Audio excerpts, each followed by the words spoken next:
नमस्कार friends, study रोडिया channel को आपको स्वागत करुच्ची। फ्रेंड्स आज होची 21 फेब्रुआरी 2020 और आज डेट अच्छे इंपोर्टाट करंट अफेयर्स क्वेश्चन होची आसुथिबा कॉम्पिटिटिव एग्जाम पई सब क्वेश्चन आपन सहित वीडियो डिस्कशन करी समस्त डिटेल सहित से वीडियो देखो शेष टाइम भल लगे लाइक करेंगे, फ्रेंड मान सहित शेयर करेंगे और जदि चाहते वीडियो पीडीएफ नोट करने ये वीडियो डिस्क्रिप्शन बॉक्स में आपको पीडीएफ लिंक मिल जाए।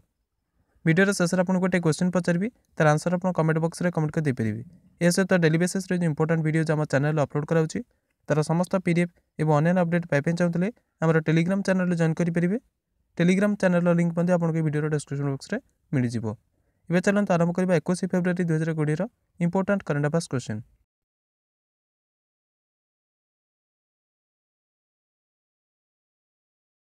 एक number question, which mission will be launched by the government to make the country self reliant in oil seed production. देश को तैलबीज उत्पादन में आत्मनिर्भरशील करने सरकार द्वारा निम्नलिखित मानक के मिशन आरंभ करा जिवो। देखते प्रथम प्रश्नर सठिक उत्तर होची ऑप्शन ए तिलहन मिशन। ऑयल सीड को हिंदी में कहुए तिलहन, जदि आप ओडिया कहे तैलबीज। देश को तैलबीज उत्पादन में आत्मनिर्भरशील करने सरकार तिलहन मिशन बा तैलबीज मिशन आरंभ करेंगे। यह घोषणा कृषि मंत्री नरेंद्र सिंह तोमर 19 फेब्रुआरी 2020 कले। ए व्यतीत सरकार समग्र देश में 10,000 कृषक उत्पादक संगठन फार्मर प्रोड्यूसर ऑर्गेनाइजेशन करने निष्पत्ति नेले, जो 6,000 कोटी टंकार अधिक टंका सहायता प्रदान कर। द्वितीय question, union cabinet has approved the phase 2 of the स्वच्छ भारत मिशन ग्रामीण till which year which will focus on open defecation free plus ODF plus.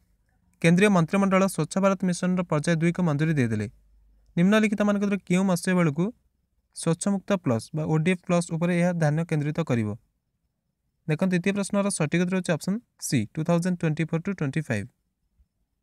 केंद्रीय मंत्रिमंडल 2024 रु 25 पर्यंत स्वच्छ भारत मिशन ग्रामीण अंतर्गत पर्याय 2 को मंजूरी देदेले, जे कि खोलार शौच मुक्त प्लस बा ओडीएफ प्लस उपर केन्द्रित हेब।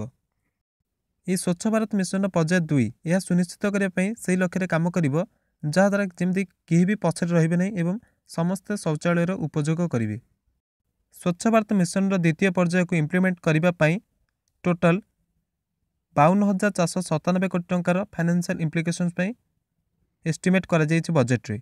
यह व्यतीत स्वच्छ भारत मिशन यहाँ हूँ द्वितीय पर्याय जो आप ओडीएफ प्लस ये चलो और यहाँ मिशन मोड चलो। आ बर्तमान आप जो स्वच्छ भारत मिशन चलती यहाँ हूँ फेज 1 और यहाँ आपंकर ओपन डिफिकेशन फ्री प्राय बहुत जगह डिक्लेयर होगा ओपन डिफिकेशन फ्री आ कि जगह बाकी अच्छी तापर आपको जो फेज 2 स्टार्ट हम जो मैंने लेफ्ट आउट हो जाइए मैंने जो मैंने टॉयलेट न जो मैंने लेफ्ट आउट होते से अंतर्भुक्त कर समस्त टॉयलेट यूज करने प्रवता जीव माने से जो करदे यूज करना यूज करेंगे से कार्यक्रम कर। 3 number question, in February 2020 union cabinet approved the constitution of the 22nd law commission of India. For how many years will the commission function. February 2020 केंद्रीय मंत्रिमंडल भारतर 22तम विधि आयोग बा लॉ कमीशन गठन को मंजूरी देदेले। यह लॉ कमीशन केते वर्ष पर्यंत कार्य करिवो। देखते 3 नंबर प्रश्नर सठिक उत्तर होची ऑप्शन सी 3 वर्ष पर्यंत। केंद्रीय मंत्रिमंडल 20 फेब्रुआरी 2020 भारतर 22तम विधि आयोग लॉ कमीशन गठन को मंजूरी देदेले। यह आयोग तांकर आधिकारिक संविधान तारीख ठारू 3 वर्ष पर्यंत कार्य करिवो।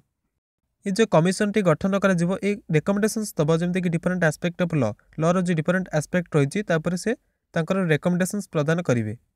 ता सहित ये लॉ कमिशन जो रही भारत यहाँ हूँ गोटे नॉन स्टैट्यूटरी बॉडी जी कि सरकार द्वारा समय समय गठन कर। 4 number question, which country will host the 2022 AFC women's Asian Cup. निम्नलिखित मानक क्यों देश 2022 AFC महिला एशिया कप्र आयोजन करिवो। देखते 4 नंबर प्रश्नर सठिक उत्तर होची option B India. Bharat 2022 AFC महिला एशिया कप्र आयोजन करिवो। AFC रो फुल फॉर्म होची Asian Football Confederation. Asian Football Confederation AFC रो महिला समिति 19 फेब्रुआरी 2020 मालेशिया कुआलालंपुर ठारे यही घोषणा कले। ए व्यतीत आपण मैंने जानते आम आलोचना करछे पूर्व करंट अफेयर्स वीडियो रे जे भारत 2020 17 वर्ष कम महिला विश्वकप्र आयोजन मध्य करिवो। भारत में कौन से खेलर आयोजन होगा द्वारा भारत से खेलर मूल्य को बढ़ावा सहित व्यावसायिक रूप से आयोजन को सर्वोत्तम करी उपस्थापना करता है। 5 number question, who among the following have won a bronze medal each in Greco Roman event of the Asian wrestling championships in New Delhi in February 2020। February 2020 Nua Delhi Asia कुस्ती चैंपियनशिप ग्रेको रोमान आयोजन में निम्नलिखित मान किए कांस्य पदक जीतिले।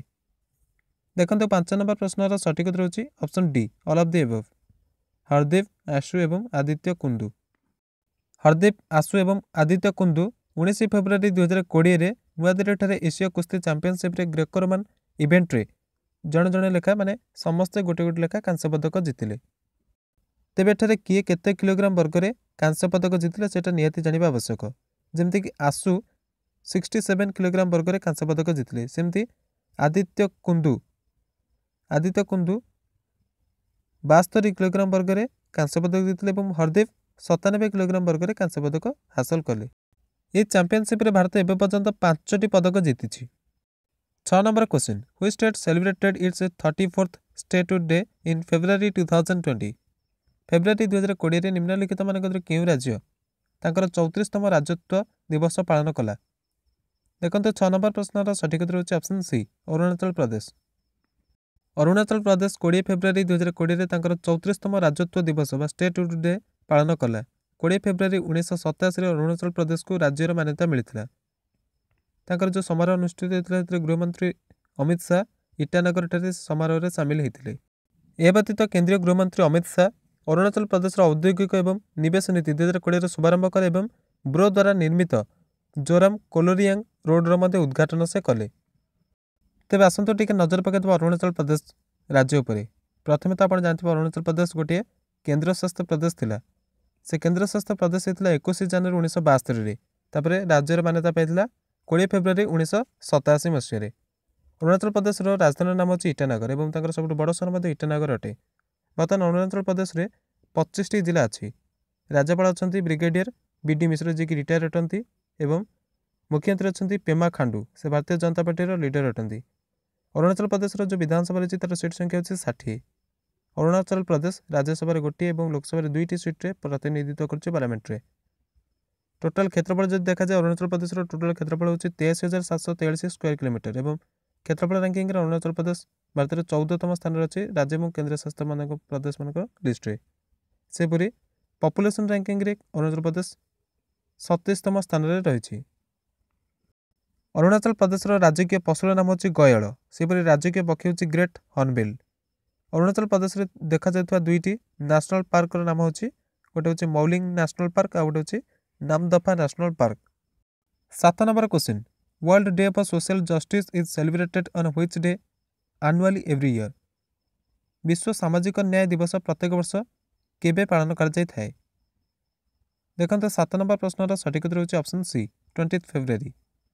विश्व सामाजिक न्याय दिवस प्रतिवर्ष 20 फेब्रुआरी को समग्र विश्व में पालन कर जाय थाए। तेबे सामाजिक न्याय दिवस पालन करिबार उद्देश्य होची सामाजिक न्याय को प्रमोट करबा ता सहित सामाजिक न्यायर आवश्यकता को स्वीकार करबा ता सहित जो गरीबी अपवर्जन लैंगिक समानता बेरोजगारी मानवाधिकार और सामाजिक सुरक्षा भली इश्यूज गुड़ी को समाधान करने प्रयास करवा। 2020 पालन कर सामाजिक न्याय दिवस विषयवस्तु थीम हूँ closing the inequality gap to achieve social justice. तो ये आपंकर इंपोर्टेंट कारण एग्जाम आपंकर यहाँ पचार दे पारे कौन थी theme World Day of Social Justice which was celebrated in February 2020। तो वर्ष 2020 विषयवस्तु थीम हूँ social justice day closing the inequality gap to achieve social justice. 8 number question who has been chosen as the chairman of the Ram temple complex development committee in February 2020। February 2020 Ram मंदिर परिसर विकास समितिर अध्यक्ष रूप में निम्नलिखित मानक क्या निर्वाचित करागला। देखो 8 नंबर प्रश्नर सठिक उत्तर होची ऑप्शन डी नृपेंद्र मिश्र। प्रधानमंत्री पूर्व प्रमुख सचिव नृपेंद्र मिश्र को राम मंदिर परिसर विकास समितिर अध्यक्ष रूप में नामित करागला बा निर्वाचित करागला। सेपरी राम जन्मभूमि न्यासर प्रमुख नृत्य गोपाल दास को श्री राम जन्मभूमि तीर्थ क्षेत्र ट्रस्टर अध्यक्ष रूप में नामित करागला। यह निष्पत्तिर घोषणा विश्व हिंदू परिषदर उपाध्यक्ष चंपत राय कले जहां को ट्रस्ट महासचिव रूप में नियुक्त करा जायथिला।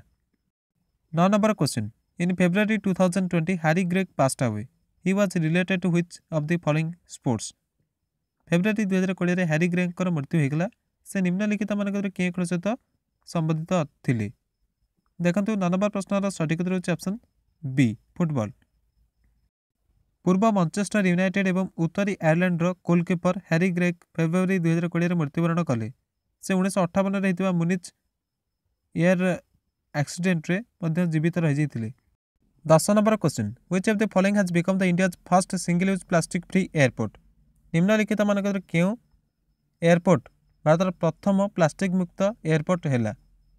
देखो 10 नंबर प्रश्नर सठिक उत्तर होची option B Indira Gandhi International Airport. Delhi International Airport Limited DIAL Delhi Indira Gandhi अंतरराष्ट्रीय एयरपोर्ट को भारत प्रथम सिंगल यूज प्लास्टिक मुक्त एयरपोर्ट घोषित कला।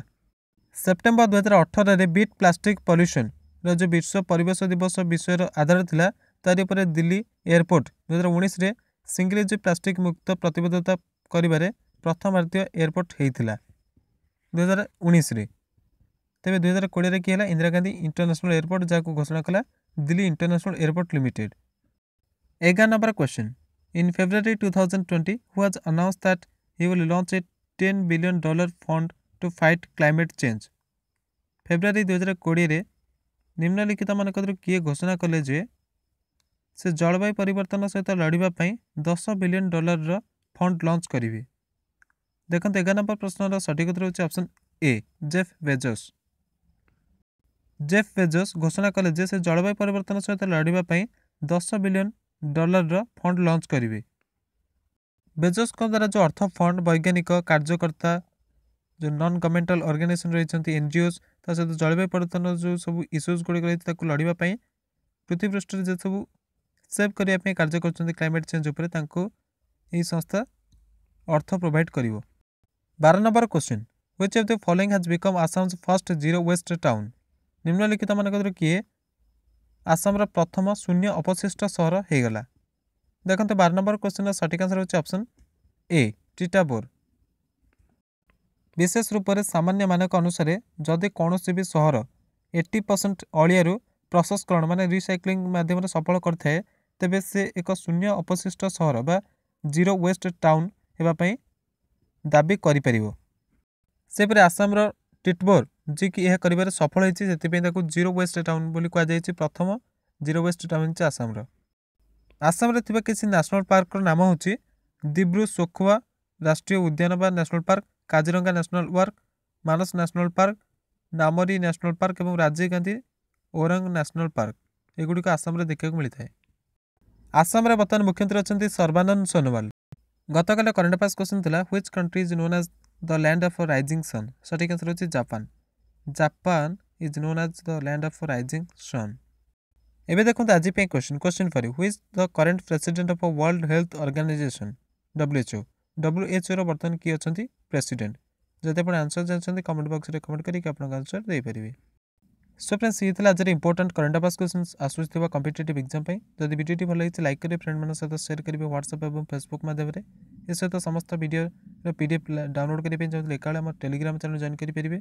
टेलीग्राम चैनल लिंक आपको वीडियो डिस्क्रिप्शन बॉक्स में मिल जाए। फेसबुक चैनल फॉलो करेंगे सहित इंस्टाग्राम जब चाहते daily basis important education video देखा चैनल को सब्सक्राइब कर बेल आइकन को प्रेस करदे। वीडियो देखते thank you very much. Have a nice time and best of luck for your future exams.